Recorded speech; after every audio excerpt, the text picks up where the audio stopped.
Welcome back to the Culture of Currency, where you see before you a little bit of silver, some cool channel poker chips, which are slowly adding up over time, and also awesome storage solutions. If you need storage solutions for your silver, use coupon code CULTURE1 at checkout when you go to safepub.com, which is where I get all of my storage needs here for the Culture of Currency. But that's not why we're here today. We're here today to talk about our generic silver versus our beautiful, just gorgeous premium silver, as we are through with another month where we get to compare the month of November up to this point in generic silver and premium silver to see where we sit so that you have the metrics to make the best choices with your money. So without further ado, let's go to our chart where we're tracking those metrics right here. We see in green the generic, and in blue we have our premium stuff. And as you see, we have a handful of ounces more here in the generic, and that's how it kind of goes when you have higher premiums in our more expensive coins over here in the blue.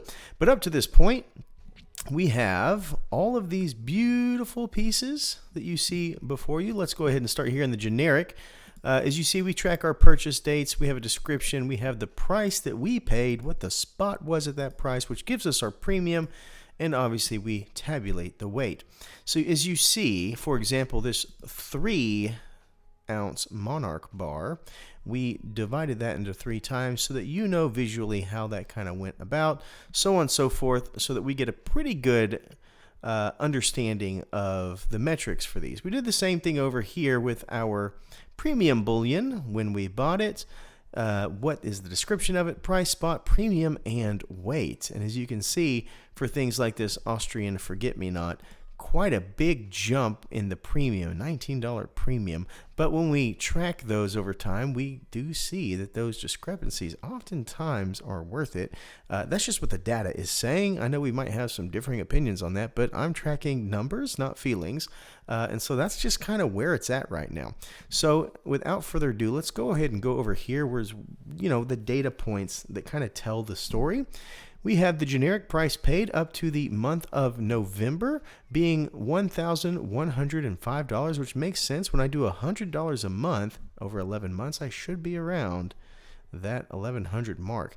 Government bullion, I went a little bit over, as you can see, 1157, and that's okay because we're doing averages here. And we're doing those by weight, so it actually does make sense. The math is still correct. Premiums over those ounces, $90 in premiums for this entire year on the 1100 paid. For the government bullion, we have our $271.74. So we see a giant jump there, over 100% more in premiums. Our average generic premium being $2.38 as of right now, and our average government bullion being almost $8. Do you see that? So it's really around 3 times as much, just about there. Generic weight in ounces, we have another disparity here. We're able to buy more because of the cost, and so $36.75 is our generic weight in ounces, where our premium weight in ounces is sitting at $32.46.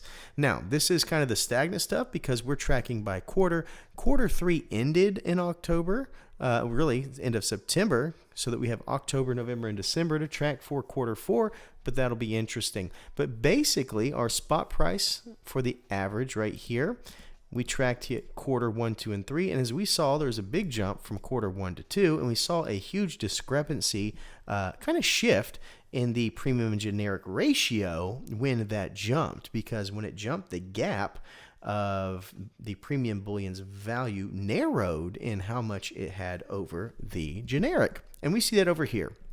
Quarter 1 in our gains losses, because we had just started for the year and silver kind of just sat, your premiums basically put you at a negative. And our gains and losses for the government one, the quarter 1 for government bullion was at around $60. And that is based on what these things actually sold for, averaged with a couple of market variables that we talked about in those videos.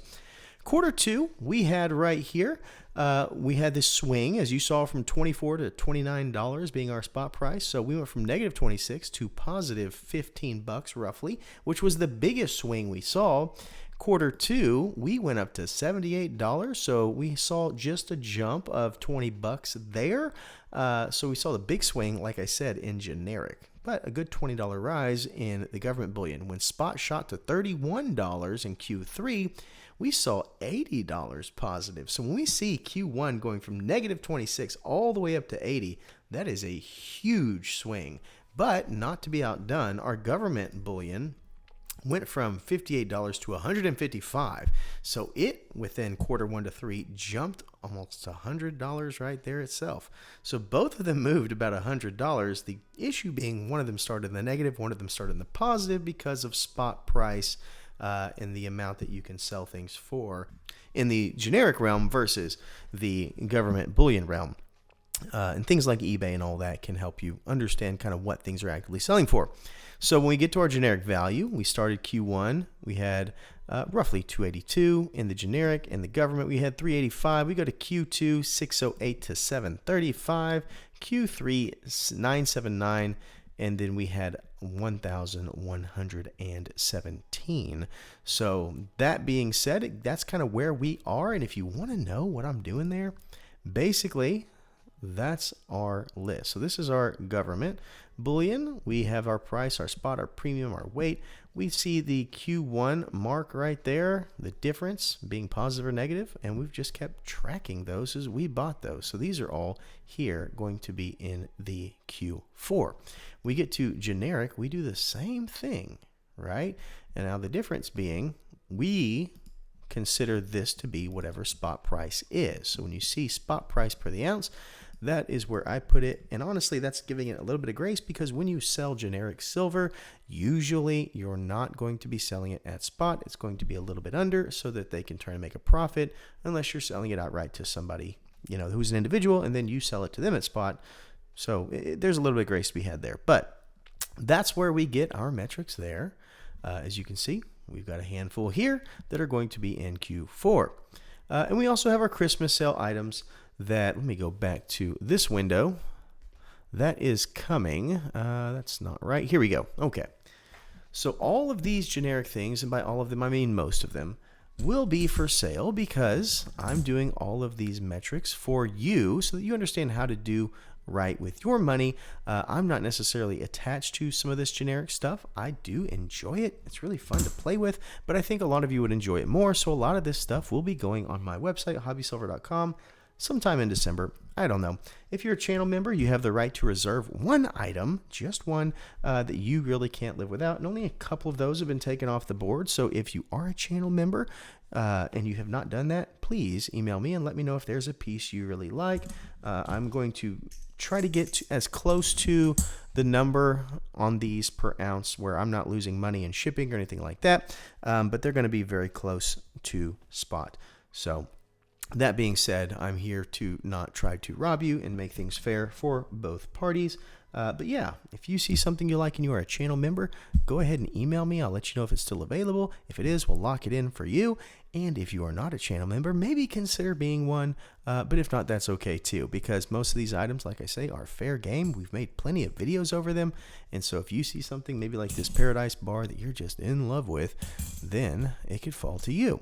So that being said, we have really cool items, huge diversity, mostly from Longhorn Gold and Silver. Not all, but most of them from Longhorn Gold and Silver, who is the person I buy my silver from here locally. We all have that person that we like to buy from. He's my guy, and he's, supported the channel with tons of giveaways that many of you have enjoyed. So that being said, wanted to bring this information to you. Hope you enjoyed this video, and I hope, as always, you remember to stay classy and current with the culture of currency.